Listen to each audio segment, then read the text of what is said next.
અમારી પાસે 30 વ્યક્તિ પાણીના પૂરમાં ફસાયા, પશુ ચાલક અને મીઠાગરના કામ કરતા કર્મચારી ફસાયા, ઘરે પરત નહીં ફરતા પરિવાર દ્વારા ડિઝાસ્ટરની જાણ કરવામાં આવી। ગ્રામ્ય મામલતદાર સહિત ફાયર ટીમ સ્થળ પર પહોંચી બોટ દ્વારા રેસ્ક્યુ કરી કામગીરી હાથ ધરવામાં આવી।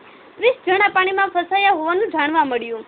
હાલ ફાયર ટીમ રેસ્ક્યુ ટીમ દ્વારા બોટ લઈને શોધખોળમાં શરૂ કરવામાં આવી છે। કેમેરામેન બિજલભાઈ મલકિયા સાથે રિપોર્ટર ફિરોઝ મલિક, ભાવનગર।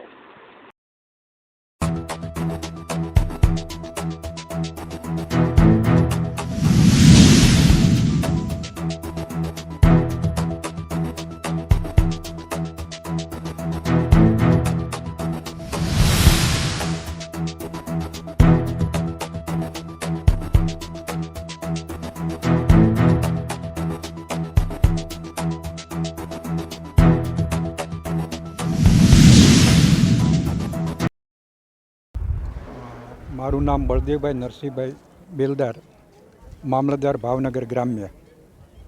સર, અત્યારે હાલ રેસ્ક્યુ કામગીરી શરૂ છે, કઈ જગ્યાએ છે, કેટલા લોકો ફસાણા? અત્યારે નારી ચોકડીથી આગળ એડમાયર સોલ્ટની નજીક ચંદન સોલ્ટની બાજુમાં છે અને ત્યાં